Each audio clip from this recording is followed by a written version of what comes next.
අද මම ඔයාලට ගෙනල්ලා තියෙන්නේ ගවර්න්මන්ට් එක හරහා පිරිනමන සර්ටිෆිකේට් කෝස් එකක් කියලා. මේකෙදි ඔයාලට නොමිලේම කෝස් එකක් කරලා නොමිලේම සර්ටිෆිකේට් එකක් අරගන්න පුළුවන්. රජයේ පිළිගත්ත සර්ටිෆිකේට් එකක් තමයි ඔයාලට මේ කෝස් කරලා හම්බ වෙන්නේ. ඉතින් මේක වටිනවා. හැමෝම මේ කෝස් එක කරන්න බලන්න. අද මම කතා කරනවා කොහොමද මේකට රෙජිස්ටර් වෙන්නේ, කොහොමද මේකේ කෝස් එක කරලා සර්ටිෆිකේට් එක අරගන්නේ කියලා. ඔයා මුලින්ම Google එකට ගිහලා සර්ච් කරගන්න ඊතක්සලාව ෆ්‍රී කෝස් කියලා. ඔයාලා මේ දන්න සයිට් එකක්. නමුත් ගොඩක් දෙනෙක් දන්නේ නැහැ මේකේ ෆ්‍රී කෝස් කරලා සර්ටිෆිකේට් ගන්න පුළුවන් කියලා. එහෙම සර්ච් කරලා ගියාට පස්සේ උඩින් මෙනව ලින්ක් එකක් .gov.lk කියන රජයේ වෙබ්සයිට් එකක් මේක. ඊතක්සලාව ඔන්ලයින් කෝස් කියලා. ඔයාලා ඒකට ක්ලික් කරගන්න. ඊට පස්සේ ඔයා මෙන්න මේ විදිහට ඒ සයිට් එක ඇතුළට එනවා. ඒ ආවට පස්සේ ඔයාලා බලා ගන්න පුළුවන් මේකේ තියෙන courses. Sinhala, Tamil, English language තුනෙම මේක තියෙනවා. සයිබර් සිකියුරිටි කෝස් එක. ඒ වගේ සයන්ස් කෝස් එකකුත් තියෙනවා. ඒ වගේ කෝසස් මේකේ තියෙනවා. ඉතින් ඔයාලට කැමති ලැන්ග්වේජ් එකකින් මේක තියෙන කෝසස් කරන්න පුළුවන්. ඔයාලට ඉංග්ලිෂ් නොලෙජ් එක අඩු නම් ඔයාලට සිංහල හෝ ටැමිල් ලැන්ග්වේජ් වලින් මේ කෝසස් කරන්න පුළුවන්. මම මේකෙදි තෝරගන්නවා සයිබර් සිකියුරිටි කෝස් එක. මේ විදිහට Sinhala medium cyber security course එක මම තෝරගත්තට පස්සේ ඒක ඇතුළට ගියාට පස්සේ මට එනවා ලොගින් වෙන්න කියලා. මට ලොගින් වෙන්න තාම account එකක් නැහැනේ. ඒ කියන්නේ ඔයා මේකට ලොගින් වෙන්න කලින් ඔයා මේකේ account එකක් හදා ගන්නවා. පල්ලෙහා තියෙනවා create new account කියලා. ඔයා අන්න ඒකට click කරගන්න. ඊට පස්සේ ඔයාලට මෙන්න මේ විදිහට form එකක් බලා ගන්න පුළුවන් වෙයි. ඔයා මුලින්ම මේකේ username එකක් type කරගන්න ඕනේ. ගොඩක් වෙලාවට ඔයා මෙතන type කරගන්න username එක කලින් පාවිච්චි කරපු එකක් කියලා වැටෙන තියෙන සම්භාවිතාව වැඩි. ඒ හින්දා හරියට මෙතන බලලා username එකක් type කරගන්න. ඔයා type කරගන්න username එක මතක තියාගන්න ඕනේ. මොකද account එකට log වෙද්දී ඔයාට username එක ඕන වෙන හින්දා. ඊට පස්සේ ඔයාගේ account එකට මෙතනදී password එකක් create කරගන්න ඕනේ. ඉතින් අර කලින් හදාගත්ත username එකයි මේ password එකයි දෙක තමයි අපේ account එකට log වෙද්දී ඕන වෙන්නේ. capital letter, symbol letter, symbols, ඉලක්ක ඒ ඔක්කොම mix කරලා ඔයා මෙතන password එකක් දෙන්න ඕන. characters නොමේක විතර password එකක් දෙන්න. ඊට පස්සේ ඔයා මෙතන වගේ වැඩ කරන email address එකක් දෙන්න. ඒක ඒ email address එකම ඊළඟ එකෙත් දෙන්න. මොකද email address එක ආයෙ පාරක් enter කරන්න කියනකොට එතනට කලින් දුන්න email address එකම දෙන්න. ඊට පස්සේ මේ තියෙන details ටික ඔයා හරියටම fill කරගන්න. fill කරලා පල්ලෙහාෙන් create account කියන එක දෙන්න. ඊට පස්සේ ඔයාගේ account එක create වෙනවා.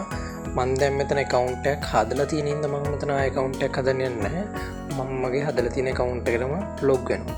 මම මේ විදිහට මගේ username එකයි password එක ගාලා මෙතන තියෙන login කියන බටන් එක වල click කරලා මම මගේ account එකට දැන් log වෙනවා. ඒත් එක්කම පොඩි දෙයක් කියන්න ඕන.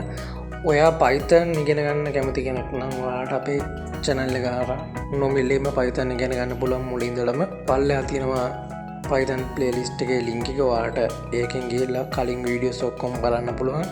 group එකට join වෙලා හිටියොත් ඔයාලට අවසානයේ ඔයාලට අපේ course එකේ certificate එක අරගන්න පුළුවන්. ඊට පස්සේ මෙන්න මේ විදිහට මම ඊ තෝරගත්ත course එක ඇතුළට එනවා. මේකේ මුලින්ම තියෙන යෝග්‍යතා පරීක්ෂණය කියලා එකක්. මේ විදිහට සාමාන්‍ය knowledge එකක් වගේ බලන්නේ. ඒක ඔයාලට පුළුවන් විදිහට කරන්න. MCQ 10ක් වගේ තියෙන්නේ. ඒක ඔයාලට පුළුවන් විදිහට කරන්න. කාර්යයත් වැරදුනත් අවුලක් නැහැ. ඒක ඔයාලට පුළුවන් විදිහට කරන්න. ඒක කරනකම් ඔයාලට මේ course එකේ තියෙන ඊළඟට තියෙන module 1 එකේ videos ඒ මොනවත් බලන්න බෑ. ඒ හින්දා ඒක මුලින්ම complete කරන්න. ඉතින් ඔයාලට ඔතන තියෙන යෝග්‍යතා පරීක්ෂණය කියනකොට touch කරාට පස්සේ ඔයාලට පුළුවන් ඒකේ තියෙන quizzes ටික කරන්න. ඊට පස්සේ ඔයාලට complete කරාට පස්සේ ඔතන වැටෙනවා යෝග්‍යතා පරීක්ෂණ ඉස්සරහා හරි ලකුණ. මම දැන් complete කරලා තියෙන ඉඳන් මගේ ඒක වැඩිලා තියෙන්නේ. ඊට පස්සේ පල්ලෙහා තියෙන announcement කියලා ඔයා අන්නේ කොටත් හරියක් දාන්නේ එහා පැත්තේ තියෙන ටික් එකට. එහෙම කරාට පස්සේ තමයි ඔයාලට module 1 එකට එන්න පුළුවන්. ඊට පස්සේ module 1 එකට touch කරලා මෙන්න මේ විදිහට ඇතුළට ආවට පස්සේ පොඩි හැඳින්වීමක් තියෙනවා. ඊට පස්සේ මෙතන videos ටික තියෙනවා. මෙතන ඉතින් පළවෙනි වීඩියෝ එකට බලන්න බෑ. ඔයාලා පරීක්ෂණය කියන්නේ අර යෝග්‍යතා පරීක්ෂණය කරලා ආවේ නැත්නම් ඔයා ඒක කරොත් විතරයි මේ පළවෙනි වීඩියෝ එකට බලන්න පුළුවන්. නැත්නම් කතරයක් කරලා එර මැසේජ් එකක් තමයි එන්නේ. ඔයා මෙන්න මේ විදිහට මේ වීඩියෝ එකක් බලලා ඉවරුනට පස්සේ ඒ වීඩියෝ එක ඉස්සරහා තියෙන කොටුවේ ටික් එක දාන්න. ඒ ටික් එක දැම්මට පස්සේ තමයි ඔයාලට මේ වීඩියෝ එකට අදාළ ප්‍රශ්නාවලිය අන්ලොක් වෙන්නේ. වායි ප්‍රශ්නාවලිය කරාට පස්සේ තමයි ඒ ප්‍රශ්නාවලිය ඉස්සරහා තියෙන ටික් එක වැටෙන්නේ. ඊට පස්සේ තමයි ඔයාලට ඊළඟ වීඩියෝ එක අන්ලොක් වෙන්නේ. එහෙම නැතුව ඔයාලට මේ වීඩියෝ ස්කිප් කර ගිහිල්ලා බලලා මේ සර්ටිෆිකේට් එක ගන්න බෑ. සම්පූර්ණ වීඩියෝ එක බලන්න. ඊට පස්සේ වීඩියෝ එකට දාලා ඉස්සරහින් ටික් එක දාන්න. ඒ ටික් එක දැම්මට පස්සේ ඔයාලට ප්‍රශ්න ටික අන්ලොක් වෙනවා. ඊට පස්සේ ප්‍රශ්න ටික කරාට පස්සේ ඔයාලට ඊළඟ වීඩියෝ එක අන්ලොක් වෙනවා. මෙන්න මේ විදිහට වීඩියෝ එක මොඩියුල් 4ක් විතර තියෙනවා. මේ මොඩියුල් 4 කම්ප්ලීට් කරාට පස්සේ සාරාංශයක් ඔය එකක් හම්බ වෙනවා. ඒ සාරාංශයෙන් පස්සේ ඔයාලට පුළුවන් සර්ටිෆිකේට් එක අරගන්න.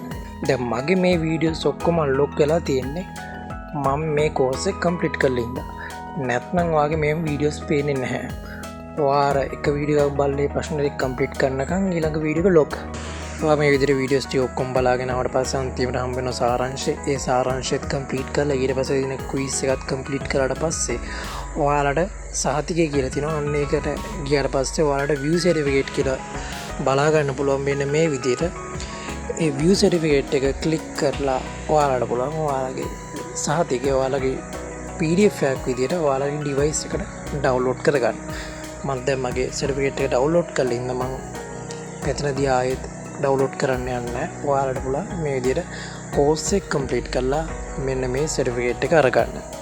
ඉතින් අද වීඩියෝ එක ඔයාලට වැදගත් වුණා කියලා මම හිතනවා. වීඩියෝ එක හොඳ නම් වීඩියෝ එකට like එකක් දාගෙන යන්න. අනිත් යාළුවන්ටත් බලන්න share කරන්න. මේ වගේ වීඩියෝස් දිගටම බලන්න අපේ channel එක subscribe කරලා එකතු වෙලා ඉන්න.